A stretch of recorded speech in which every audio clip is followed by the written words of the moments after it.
ভালো করে কষাতে হবে, যত কষাবেন তত ভালো।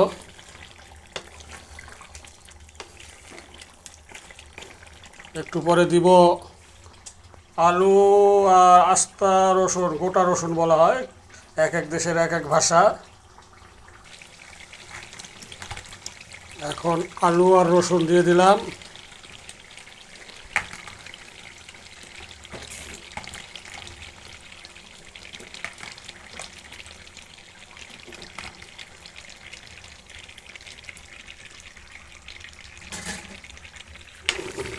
পরে একটু লাড়া দিতে হবে মিক্স করার জন্য।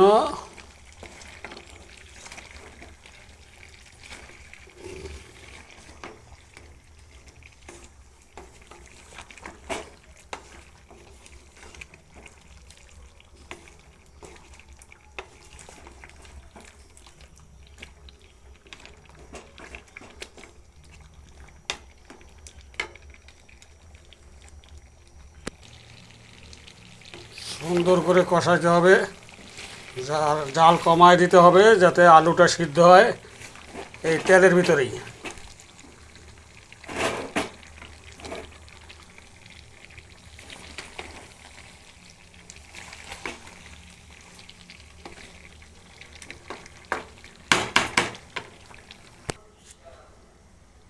এখন আবার একটু ভালো করে কষে ঝোল দিয়ে দিব।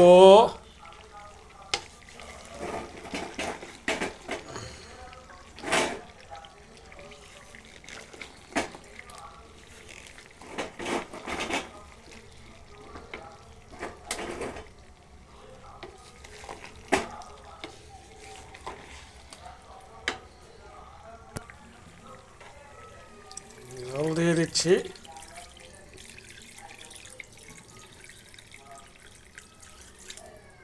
পুরো আধা লিটারের উপরে পানি দেওয়া হলো।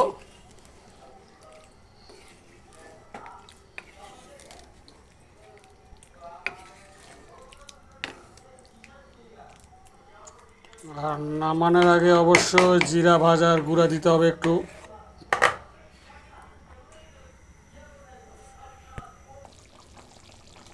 আমার এটা হয়ে গেছে, একটু জিরার ভাজা গুঁড়া দিলাম, দিয়ে একটু লাড়া দিব।